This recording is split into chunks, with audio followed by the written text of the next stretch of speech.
Hi hello నమస్తే, నేను మీ Mounika. Bhogapuram airport ఇది అందరినీ ఆకాశపు ఆనందపు అంచులకు తీసుకెళ్ళినప్పటికీ, ఒకటి క్రెడిట్ వార్, రెండు భూసేకరణ అంశం ప్రతి ఒక్కళ్ళ బ్రెయిన్లో ఇదేంటా అనిపించే క్వశ్చన్స్గా ఉన్నాయి. మరి ఈ భోగాపురం ఎయిర్పోర్ట్ వస్తే కొత్త ఎయిర్పోర్ట్లు వస్తాయని కొంతమంది అనుకుంటున్నారు. ఉన్న ఎయిర్పోర్ట్లకి ఏమైనా ఇబ్బంది అవుతుందా, మేము వెళ్ళడానికి ఏంటని రకరకాల ఆలోచనలు ఉన్నాయి. సో ఈ టాపిక్ గురించి ఈరోజు మనతో మాట్లాడడానికి భరద్వాజ్ గారు ఉన్నారు. భరద్వాజ్ గారిని అడిగి అసలు కొంచెం దీని గురించి క్లియర్గా తెలుసుకునే ప్రయత్నం చేద్దాం. నమస్తే సార్. నమస్తే. అయితే ఫస్ట్ మనం క్రెడిట్ వార్ మేము ఓపెన్ చేసాం, మేము ఫాస్ట్గా చేసాం. అంటే ఈ పాయింట్స్ గురించి చంద్రబాబు గారు ఆయన అధికారంలో ఉన్న రోజుల్లో, అంటే 2014లో ఆయన గెలిచిన తర్వాత రాష్ట్రం అంతా అంటే నవ్యాంధ్రప్రదేశ్ ఇలాంటి రకరకాల పేర్లతో ఆయన పిలుచుకునేవాడు. అవును, ఈ ప్రయాణంలోనే ఆయన అంటే ఎయిర్ ట్యాక్సీ సిస్టమ్ అనేది ఒకటి ఎమర్జ్ అవుతుంది అని చాలా కాలంగానే మాట్లాడుతున్నారు. 92 నుంచి మాట్లాడుతున్న మాట అది, ఎయిర్ ట్యాక్సీ సిస్టమ్ వస్తుంది అని. ఈ క్రమంలోనే ఈ ప్రైవేట్ ఎయిర్వేస్ చాలా వస్తాయి అని చెప్పారు. అలాగే ఇండియన్ ఎయిర్వేస్ కూడా దాదాపుగా రంగం నుంచి నిష్క్రమించినటువంటి పరిస్థితి. అలాగే ఈ ఎయిర్పోర్ట్ల మెయింటెనెన్స్ ఈ వ్యవహారం కూడా పక్కదారి పెట్టి రకరకాల వేళకు వెళ్తోంది. అదాని మేజర్ షేర్ తీసుకుంటున్నాడు ఇప్పుడు ఆ, ఈ భోగాపురం భోగాపురం అనే కాదు, అసలు జనరల్గా దాదాపు అన్ని జనరల్గా టోటల్ అంటే ఎయిర్పోర్ట్లన్నీ మన కంట్రోల్లోనే ఉండాలి. పోర్ట్లు, ఎయిర్పోర్ట్లు అంటే పోర్టులు వాళ్ళ కంట్రోల్లోనే ఉండాలి. ఈ దేశం నుంచి ఏదైనా బయటకు వెళ్ళాలన్నా, ఈ దేశంలోకి ఏదైనా రావాలన్నా కానీ వాళ్ళ కనుసన్నల్లో మాత్రమే జరగాలి అన్నటువంటి ఒక ప్రోగ్రాంలో భాగంగానే చాలామందిని బయటకు పంపించేసి వాళ్ళ చేతుల్లోకి, వాళ్ళ కంట్రోల్లోకి తీసుకుంటున్నారు. భోగాపురం కూడా వాళ్ళ కంట్రోల్లోకే వెడుతుంది నెమ్మదిగా, ఈరోజు కాకపోయినా. అంటే వైజాగ్లో ఒక ఎయిర్పోర్ట్ ఉండగా 45 కిలోమీటర్ల దూరంలో మళ్ళీ ఇది అవసరమా అనేది ఒక క్వశ్చన్, అనేది ఒక ప్రశ్న వాళ్ళు అడుగుతున్నారు. అంటే వైజాగ్ రెసిడెంట్స్ నుంచి వస్తున్న క్వశ్చన్ క్వశ్చన్ ఇది. అవును అవును అవును. అంటే ఈ ఎయిర్పోర్ట్ ఏం చేస్తారు అని. ఇది నిజానికి ప్రారంభించే దశలోనే దీనికి ఒక ఆర్గ్యుమెంట్ ముందుకు తీసుకొచ్చాడు చంద్రబాబు గారు. నేవీ అవసరాల కోసం వైజాగ్ ఎయిర్పోర్ట్ ఎక్కువ వాడుతున్నారు కాబట్టి ఇంటర్నేషనల్ ఫ్లైట్స్ రావడానికి దానికి సంబంధించిన ఏర్పాట్లకి ఇది సరిపోదు. అంటే వాళ్ళు గనక వదిలేస్తే ఓకే, కానీ వాళ్ళు వాడుతూనే ఉన్నారు నిరంతరం, వాళ్ళకి అవసరం. అంటే నేవీ బేస్ ఉంది అక్కడ. అందుకని ఆ ఎయిర్పోర్ట్ వాళ్ళకు వదిలిపెట్టి దాన్ని డొమెస్టిక్ ఎయిర్పోర్ట్గా కుదించి మేజర్ ఇదంతా ట్రాన్సిట్ వ్యవహారం అంతా కూడా భోగాపురం నుంచి నడవాలి అనేది ఆయన ఆ రోజుల్లో చెప్పిన మాట. ఆలోచన చెప్పి ఆ సందర్భంగా ఆయన విపరీతంగా భూసేకరణ చేశాడు. అంటే ఇప్పుడు ఇలాంటి భూసేకరణే గన్నవరం ఎయిర్పోర్ట్లో కూడా జరిగింది. గన్నవరం ఎయిర్పోర్టుని అంతర్జాతీయ ప్రమాణాల్లో తీర్చిదిద్దుతామని చెప్పి అక్కడ భూసేకరణ జరిపారు. సినిమా నిర్మాత అశ్విని దత్ గారి భూములు కూడా వెళ్ళిపోయినాయి దాంట్లోనే. సరే, ఆయన చాలా ఆశలు పెట్టుకున్నాడు ఆ భూముల మీద. ఆ భూముల వలన తనకి లబ్ధి జరగటం లేదు, జగన్మోహన్ రెడ్డి ఉండటం వలన. చంద్రబాబు నాయుడు మళ్ళీ గెలవాలి అని పదే పదే మాట్లాడాడు ఆయన, చంద్రబాబు గెలిచేదాకా. ఓకే, మాట్లాడిన తర్వాత ఇప్పుడు చంద్రబాబు వచ్చిన తర్వాత ఇప్పుడు కొత్తగా ఆయన అమరావతిలో ఎయిర్పోర్ట్ అంటున్నాడు. అంటే అమరావతిలో ఎయిర్పోర్ట్ పేరుతో మళ్ళీ భూసేకరణ జరుపుతున్నారు అక్కడ. అమరావతిలో ప్రపంచంలో హౌరా రైల్వే స్టేషన్ కంటే కూడా ఒక పెద్ద రైల్వే స్టేషన్. అంటే హౌరా రైల్వే స్టేషన్ ఇప్పటివరకు పెద్దది. అవునవును. దానికి 3 సైజులో అమరావతిలో రైల్వే స్టేషన్ నిర్మిస్తాను అని చెప్పి భూసేకరణ చేస్తున్నాడు ఆయన. ఇలా భూసేకరణ అనేటువంటి ఒక భూతం ఆవహించి ఉంది ఆయన్ని. అంటే ఇది ఇంతకు ముందు నుంచి జరుగుతుంది, ఇప్పుడు కూడా జరుగుతుంది, పెద్ద మార్పు ఏమీ లేదు ఈ విషయం. లేదు అంటే ల్యాండ్ బ్యాంకులు పెంచుకోవటం ఏదో పేరుతో జరుగుతూనే ఉంది. ఇప్పుడు అన్నవరం వరకు ఈ భోగాపురం తాలూకా ఇంపాక్ట్, అన్నవరం వరకు వీళ్ళు భూములు రకరకాల పేర్లతో అంటే వాళ్ళని ఫెసిలిటేట్ చేయటానికి నిర్మాణాలు జరపాలనే పేరుతోనూ, అలాగే ఈ విమానాల సర్వీసుకి సంబంధించి ఈ మెకానిజం సంబంధించి కూడా కొన్ని ఏర్పాట్లు కావాలి అనే ఉద్దేశంతో దాదాపు అన్నవరం వరకు వాళ్ళు చేతులు జాపారు భూసేకరణ అంటే కోసం. ఈ భూసేకరణ అనేది జరుగుతుంది, తర్వాత పనులు అనేవి మాటలు కూడా ఊసు కూడా రావట్లేదు. ఇది భూసేకరణ భూతమంటలో తప్పేమన్నా ఉందా అంటే అసలు కాదేమో అని అనిపిస్తుంది. భూసేకరణ అనేటువంటి ఒక భూతం ఆవహించి ఉంది ఆయన్ని, చంద్రబాబు గారిని. ఇది కేవలం ఆయనకి మాత్రమే కాదు, కేంద్ర ప్రభుత్వం కూడా అదే పనిలో ఉంది. అంటే గవర్నమెంట్ ల్యాండ్ బ్యాంక్ మ్యాక్సిమం పెంచేసుకుంటే అది తర్వాత ఇంకేదైనా పనులకు ఉపయోగపడుతుంది అనే ఉద్దేశంతో వాళ్ళు పూల్ చేస్తున్నారు. డబ్బులు అంటే ప్రింట్ చేసుకోవచ్చు కదా సార్. ఈ భూమి అనేది ఇంక పెరగదు కాబట్టి ఉన్నదాన్ని వీలైనంత ఒక గవర్నమెంట్ పరిధిలో పెట్టుకుంటే రేపు ఫ్యూచర్‌లో ఉపయోగపడిద్దని అదే ఏమైనా అదే ప్లాన్ అంటే అయ్యి ఇది ఉండొచ్చా? ఒక రకంగా కార్పొరేట్ సోషలిజం దిశగా వీళ్ళు లాక్కెళ్తున్నారు ప్రపంచాన్ని. ఓహ్! అంటే ప్రస్తుతానికి ఇది గవర్నమెంట్ కింద ఉన్నా ఫ్యూచర్‌లో ఇది గవర్నమెంట్ కింద ఉంటది అనే లెక్క లేదు. లేదు, గవర్నమెంట్ ఎందుకు ల్యాండ్ బ్యాంక్ పెంచుకుంటోందంటే ఈ ల్యాండ్ బ్యాంక్ పెరగటం వలన ఇప్పుడు ఆయన చెప్తున్నట్టు రామ్మోహన్ నాయుడు గారు చెప్తున్నట్టు ఆయన ఏమంటున్నాడంటే దీనికి సంబంధించి దీంతో ఇంటర్లింక్ అయినటువంటి సర్వీస్ కేంద్రాలు ఇలాంటివి ఏవో వస్తాయి అంటున్నారు. దాంట్లోకి మళ్ళీ పెట్టుబడులను ఆహ్వానిస్తారు వీళ్ళు. వాళ్ళకి రకరకాల వ్యాపారాలు ఉంటాయి, ఆ వ్యాపారాలకు కూడా వీళ్ళు కేటాయింపులు జరుపుతారు. ఎకరం 99 పైసలకి అలా ఇచ్చేస్తారు. ప్రైవేట్ గవర్నమెంట్ కార్పొరేట్లకి కార్పొరేట్లకి అప్పచెప్పేస్తారు. దీనిలో కేంద్రం వాటా కూడా ఖచ్చితంగా ఉంటుంది. అంటే కేంద్ర ప్రభుత్వ కనుసన్నల్లోనే జరుగుతుంది ఎయిర్పోర్ట్లకి సంబంధించిన వ్యవహారం అంతా. ఆంధ్రప్రదేశ్లో ఇంకా చాలా ఎయిర్పోర్ట్లు రావాల్సింది ఉంది అనే మాట కూడా ఆయన మాట్లాడాడు. ఊరూరా రామ్మోహన్ ఎయిర్పోర్ట్ నాయుడు. అనే కాన్సెప్ట్ కూడా ఊరూరా ఎయిర్పోర్ట్ ఊరూరా అని మా ఎయిర్పోర్ట్ ఊర్లో అనేది. విమానం అనేది ప్రతి ఒక్కళ్ళకి ఒక కళ. ఆ కళని అడ్డం పెట్టుకుని బ్యాక్గ్రౌండ్ లో జరుగుతుంది ఏంటి అంటే ఈ భూసేకరణ భూతం ఒకటి. భూసేకరణ పేరుతో వాళ్ళు ఎయిర్పోర్ట్లను చూపించి ఈ రకంగా భూములు సేకరిస్తున్నారు. ఇప్పుడు ఇదే కూడా ఇప్పుడు వైజాగ్ ఎయిర్పోర్ట్ ఉండగా భోగాపురం ఎందుకు క్వశ్చన్ రైజ్ అయింది అనే actually. ప్రశ్న నేపథ్యంలోనే Localites. గన్నవరం ఎయిర్పోర్ట్ ఉండగా అమరావతి ఎయిర్పోర్ట్ ఎందుకు అనే మాట అక్కడ కూడా నడుస్తోంది. ఓకే ఓకే, రెండు వర్షన్స్ లో ఉంది రెండు localites. ఉన్నాయి. ఓకే. రెండిట్లోనూ రెండు ప్రాంతాల్లోనూ విజయవాడలోను వైజాగ్లోనూ ఒకే ప్రశ్న ముందుకు వస్తోంది. దానికి సమాధానం చెప్పారు. దీనికేమో ఇది ఇంటర్నేషనల్ నగరంగా అభివృద్ధి చేస్తున్నాం ఆ, అని చెప్తున్నారు. దేని సార్? ఏది అమరావతికి అమరావతిని. సంబంధించి ఇది అంతర్జాతీయ నగరం అనే ట్యాగ్ లైన్ ఇచ్చేశారు దానికి. రాకపోయినా చంద్రబాబు ఏమీ గారు- లేకపోయినా అంతర్జాతీయ. ఆ. అంటే చంద్రబాబు గారు చెప్పిన ప్రకారం 35 సంవత్సరాలు పడుతుంది ఏది టోటల్గా అమరావతి కంప్లీట్ అవటానికి. 35 సంవత్సరాలు వాళ్ళ పార్టీని గెలిపిస్తే మాత్రమే.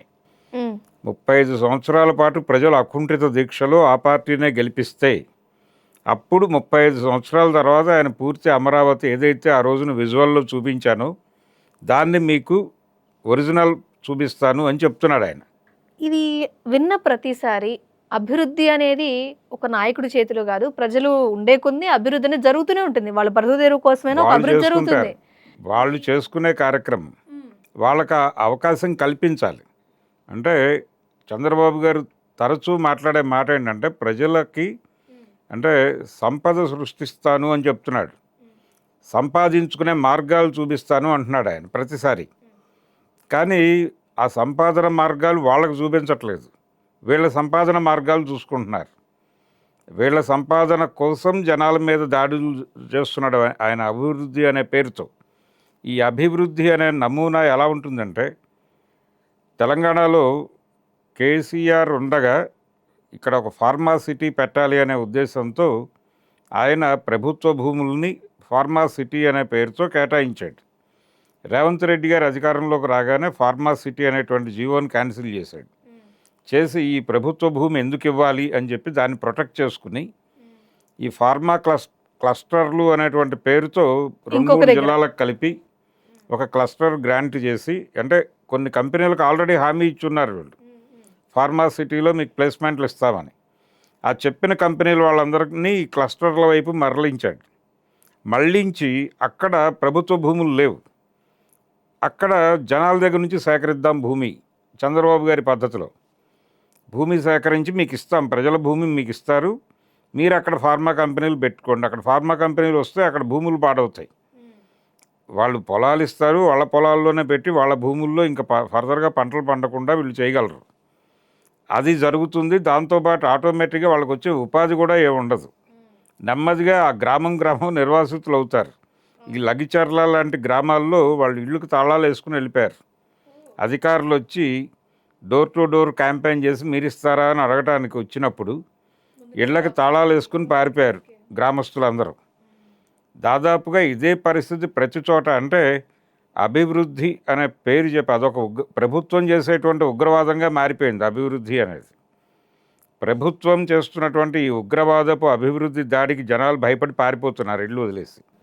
ఎంత ఘోరంగా సార్ ఇట్లా, అంటే ఈ జరుగుతున్న చర్య అనేది ప్రజలకి అర్థమై కూడా ఏం చేయలేని స్థితిలో. ఏమీ చేయలేని పరిస్థితి. అమరావతిలో గతంలో జరిపినటువంటి భూసేకరణ సందర్భంగా తీసుకున్నటువంటి భూముల్లో కొంత భాగాన్ని పేద ప్రజలకి పంచాడు ఆయన జగన్మోహన్ రెడ్డి. అంటే ఇళ్ల స్థలాలు ఇచ్చాడు. ఇచ్చారు, అవును. ఇస్తూ ఆ పట్టాలో మెన్షన్ చేశారు, ఇది రేపు ఏదైనా జరగకూడనిది జరిగితే ఈ పట్టా చెల్లకపోవచ్చు అని కూడా ఉంది దానిలో చివరి వాక్యం.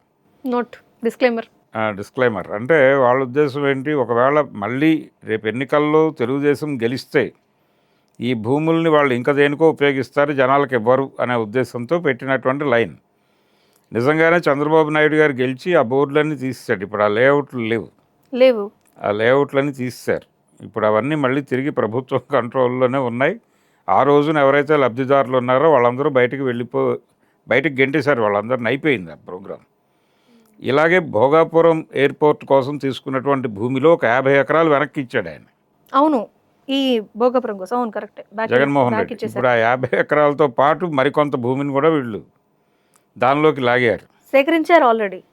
అయిపోయింది. కార్యక్రమాలు వేగవంతంగా అయిపోయింది, చివరి దశలో ఉంది అది.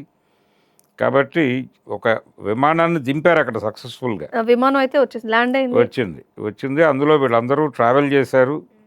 ట్రావెల్ చేసిన సందర్భంగా ఆయన మాట్లాడాడు, రామ్మోహన్ నాయుడు గారు మాట్లాడుతూ, ఉత్తరాంధ్ర అభివృద్ధికి మేము గేట్వే ఓపెన్ చేశాము.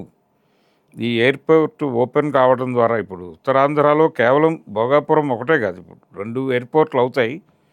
ఇవి కాకుండా ఉత్తరాంధ్రకి ఇంకొకటి అక్కడ శ్రీకాకుళం ఏరియాలో కూడా రావాలి అనేది ఒక ప్రోగ్రాం ఉంది. ఆ దగ్గరలో వైజాగ్, శ్రీకాకుళం. వైజాగ్ సంబంధం లేదు, టోటల్గా ఇంకొంచెం అవతల విజయనగరం అటువైపు. Vizianagaram, okay okay. విజయనగరం, శ్రీకాకుళం అటు కూడా వచ్చేస్తుంది. అంటే వైజాగ్ నుంచి విజయనగరం వెళ్ళడానికి బస్ ఎక్కర్లేదు, మీరు స్ట్రైట్గా వెళ్ళచ్చు, విమానంలోనే వెళ్ళిపోవచ్చు. ఎయిర్ ట్యాక్సీ సిస్టమ్ అంటే సర్వీస్ విమానాలు కూడా వచ్చేస్తాయేమో అనేటువంటి వాతావరణం ఊరూరా విమానం అనే కాన్సెప్ట్ లోనే ఇది బస్సులాగా ఆటోల్లాగా.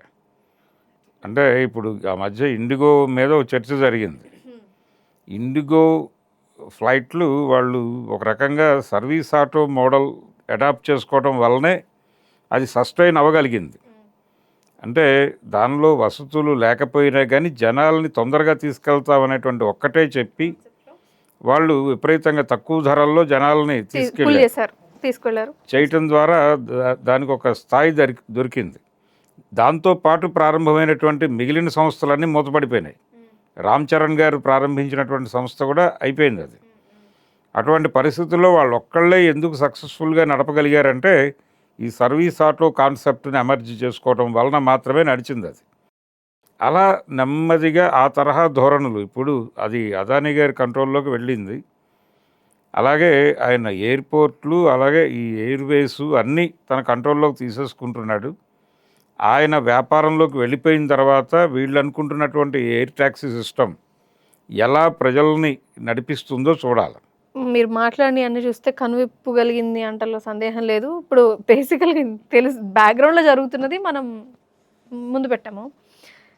ఇక్కడ ప్రజలు ఆ లోకల్ ఏవైతే కోల్పోయారో లేకపోతే ఇంకా దానికి చుట్టుపక్కల సర్వీసెస్ అని ఆనందపడాలా బాధపడాలా అర్థం కాని పరిస్థితి. అంటే ప్రజలు వాళ్ళు విమానాల్లో తిరుగుతారు అనేటువంటి కళల్ని రెచ్చగొట్టి నిజానికి వాళ్ళు తిరగరు. ఆ ప్రాంతపు భూముల్లో పరిశ్రమలు పెట్టేటువంటి పారిశ్రామికవేత్తలు వాళ్ళు తిరగటం కోసం మాత్రమే ఈ ఎయిర్పోర్ట్లు అవన్నీ ఏర్పాట్లు జరుగుతున్నాయి తప్ప ఏదో సామాన్యుడు తక్కువ ధరలో ఎయిర్పోర్ట్కి వెళ్ళి విమానం ఎక్కి, అంటే విదేశాల్లో అలా జరుగుతుంది అని మాట్లాడుకునేవాళ్ళు వీళ్ళు. అంటే అమెరికాలో ఒక ఊరు నుంచి ఒక ఊరు వెళ్ళటానికి వాళ్ళు ఫ్లైట్లో వెళ్తారు అనేది ఒక కళగా మాట్లాడుకునేవాళ్ళు. అమెరికాతో రెగ్యులర్ కాంట్రాక్ట్స్ వచ్చేసిన తర్వాత జనాలకి అది తమ జీవితాల్లో ఇక్కడ కూడా జరిగితే బాగుండు అనేటువంటి ఒక అభిప్రాయంతో ఉండేవారు. నిజానికి హైదరాబాదు, విజయవాడల్లో 2 ఎయిర్పోర్ట్లు ఉన్నప్పటికీ జనాలు అంటే ఎయిర్వేస్ని వాడటం అనేది చాలా తక్కువ. కొంతమంది పెడతారు కానీ తక్కువ. కంపారిటివ్గా ఈ రోజుకి రోడ్డు మార్గాన్ని నమ్ముకున్న వాళ్ళ సంఖ్య అపరిమితంగా ఉంది నంబర్ పరంగా చూస్తే. అవును, దానికి కారణం ప్రైస్ అక్కడ చాలా హైక్ ఉంది. అంటే వీళ్ళు మాత్రమే, ఇండిగో వాళ్ళు మాత్రమే తక్కువ ఖర్చులో తీసుకెళ్ళగలుగుతున్నారు. గలిగారు మొన్నటిదాకా. అయిపోయింది, దాన్ని కిల్ చేసేసారు, అయిపోయింది. ఇప్పుడు మొనోపలీ వచ్చిన తర్వాత రేట్లు ఏ రేంజ్లో ఉంటాయో ఎవరికీ తెలియదు. కాబట్టి ఇది సాధారణ ప్రజలు తిరగడానికి ఏర్పాటు చేస్తున్నటువంటి ఎయిర్పోర్ట్లు ఊరూరా ఎయిర్పోర్ట్ అనేది కాదు.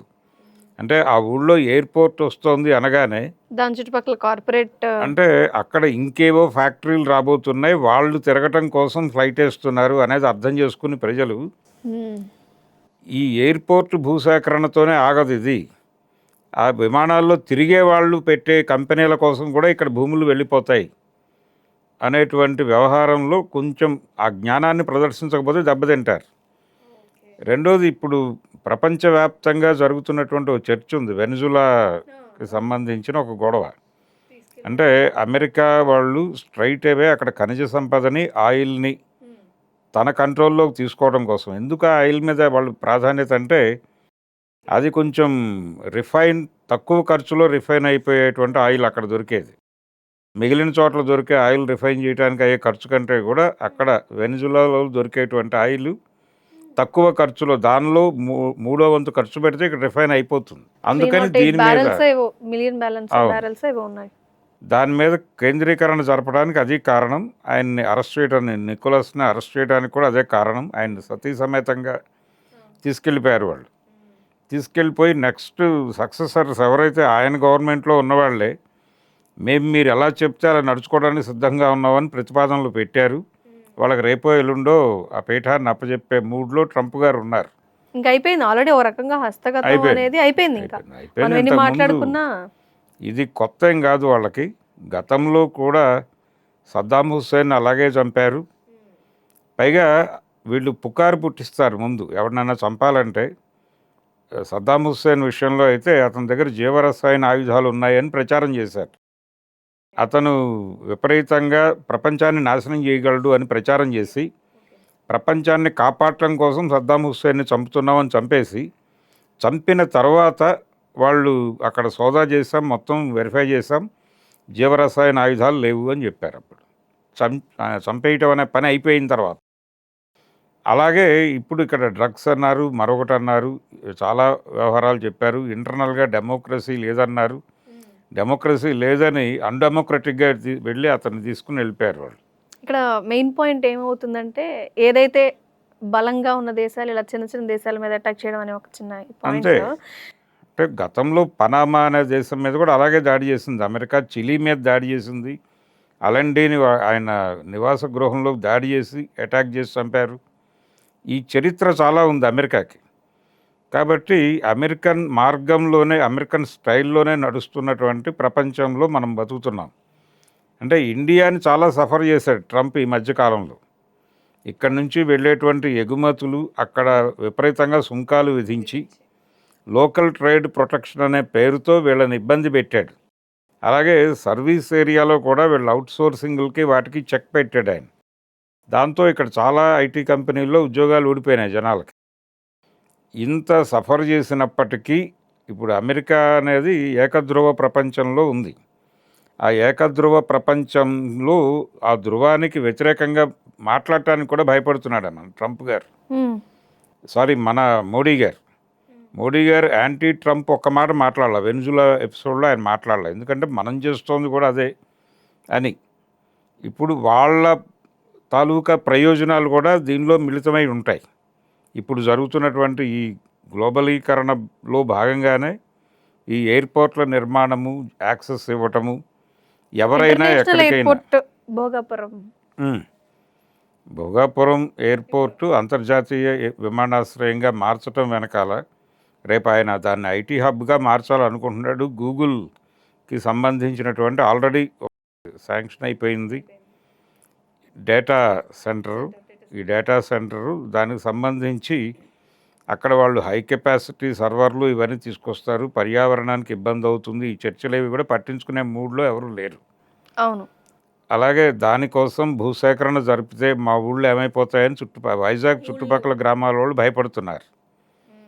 ఇలా రకరకాలుగా అంటే పారిశ్రామికీకరణ, అభివృద్ధి అనే పేరుతో ఎక్కడికక్కడ జనాల్ని టెర్రరైజ్ చేసేటువంటి పరిస్థితుల్లో ప్రభుత్వాలు ఉన్నాయి. ఇప్పుడు నిర్వాసితుల సంఖ్య పెరుగుతుంది నెమ్మదిగా. వీళ్ళని పట్టించుకోవడానికి మాత్రం అంటే డబ్బులు ఇస్తారు, వాళ్ళకి డబ్బులు ఇస్తారు కానీ 10 అది రోజులు అయిపోయే డబ్బులు. అంటే ఇప్పుడు వాడికి అమ్ముకోవాలనేటువంటి ప్రోగ్రాం ఉండదు. కానీ వాడి భూమికి ఒక భారీ ధర చెప్తారు వీళ్ళు. చెప్పి టెంప్ట్ చేస్తారు. టెంప్ట్ చేసి దానిలో ఒక 200 గజాలు మీకు కమర్షియల్ ఏరియాలో ఇస్తాము అని ఇస్తాం. చెప్తారు. అవును. అవును. 1100 రెసిడెన్షియల్కి ఇస్తామంటారు. అది తప్ప మిగిలిన భూమి అంతా టేక్ ఓవర్ అయిపోతుంది. దానికి కూడా కాంపన్సేషన్ ఇస్తారు. ఎప్పుడైతే ఆ డబ్బులు వచ్చాయని తెలిసిందో అప్పటి వరకు ఆ యజమానికి, ఆ యజమాని నుంచి డబ్బులు ఆశిస్తున్నటువంటి ఆయన బంధువులు వాళ్ళందరూ వాలిపోతారు. వాలిపోయి పంచుకుని వెళ్ళిపోతారు. కరెక్టే. అది ఆయనకేదో నిజం. కొంత అదే 10 రోజులు మిగులుతుంది. అని చెప్పిన మాట 100% వాస్తవం. ఎందుకంటే చేతిలో డబ్బులుంటే దాచుకోగలిగిన వాళ్ళు ఒక్కళ్ళు కూడా మనం చూయించలేదు. చరిత్రలో లేరు. వాలిపోతారు బంధువులు. అంటే ఓ తండ్రి గారి 5 ఎకరాల పొలం ప్రభుత్వం తీసుకుని డబ్బులు ఇచ్చిందని తెలియగానే ఆయన పిల్లలే వచ్చేస్తారు. వచ్చి మా వాటా ఏమిటి, మా వాటా ఏమిటి అని ఎవరికి వాళ్ళు డబ్బులు తీసుకుని వెళ్ళిపోతారు. ఎవరి గొడవ వాళ్ళది. హ్మ్. వెళ్ళిపోయిన తర్వాత వీళ్ళ దగ్గర మిగిలేదే ఉండదు. వీళ్ళని ఎవరు చూడరు. ఈ ఉన్న భూమి పోతుంది, అది పోతుంది, అన్నీ పోగా వీళ్ళు నిర్వాసితులుగా మారిపోయి ఏం చేయాలో అర్థం కాక కమర్షియల్ ల్యాండ్ అమ్మేసుకుంటారు ఆ 200 గజాలు. అవును. వాళ్ళేం వాళ్ళే చేసుకోలేరు ఆఫర్ కాబట్టి ఇస్తారు. ఆ! ఎవరైతే ఇచ్చారో వాళ్ళ చేతిలోనే ఆఫర్ ప్రైస్ కూడా వాళ్ళ చేతిలోనే ఉంటుంది. ఉంటుంది. వాళ్ళే నెమ్మదిగా 3 ఇన్స్టాల్మెంట్లో ఇచ్చేస్తారు. అవి కూడా ఖర్చు అయిపోతాయి. ఇవన్నీ వదిలించుకున్న తర్వాత వాళ్ళు హైదరాబాదో, విశాఖపట్నమో, లేకపోతే విజయవాడో, అమరావతో వెళ్ళి ముష్టివాళ్ళుగా మారిపోతారు. అసలు భిక్షగాళ్ళు వద్దంటంటే మళ్ళీ ముష్టివాళ్ళుగా మార్చిపోయే కాన్సెప్ట్ ఇటు నుంచి వస్తుంటే ఎలా ఆపగలరు? అసలు అంత ప్లానింగ్ ఎవరి దగ్గర లేదంటారా? లేదు లేదు. అంటే ఇప్పుడు హైదరాబాదులో చాలా చోట్ల రాత్రిపూట పడుకోవడానికి అంటే రోడ్ల మీద పడుకోవటం బాగోదని చెప్పి వీళ్ళు క్యాంపులు పెట్టారు. ఇక్కడ మనకి ఆ, బేగంపేట మెట్రో కింద ఉంటుంది. అక్కడికి వెళ్ళి మాట్లాడితే అందులో మెజారిటీ ఏదో ఒక ప్రాజెక్టు కింద నిర్వాసితులై ఇక్కడికి వచ్చి ముష్టెత్తుకుంటున్న వాళ్ళే. ఓహ్! కాబట్టి ఇలాగే ప్రపంచం అంతా కూడా తయారైపోతున్నటువంటి పరిస్థితి. అంటే లోకల్స్నేమో ముష్టివాళ్ళుగా మారుస్తున్నారు. ఎవరికో తెచ్చి ఏదో ఇవ్వటం అనే ప్రోగ్రాం మీద చేస్తున్నారు. ఇదంతా మీకోసం అని చెప్పి కల్పిస్తున్నారు. ఈ దోచుకునే వాళ్ళకి అద్భుతంగా అంటే వాళ్ళు తొందరగా రావటం కోసం, వెళ్ళటం కోసం ఇలా విమానాశ్రయాలు అంతే. అంతకు మించి వేరే భోగాపురం గురించి ఏమీ భోగాలు కాదు. ఉన్నాయి అని భోగాలు జనాలకు కాదు. భోగాలు ఎవరికో తెలియని పరిస్థితిలో జనాలు ఉన్నారు. హ్మ్. జగన్మోహన్ రెడ్డి తన టైంలో కొంత దాన్ని కుదించే ప్రయత్నం చేశాడు. హ్మ్. అవకతవకలు అవి సవరణలు చేశారు. తర్వాత కొంత భూమి వెనక్కి ఇచ్చేశాడు.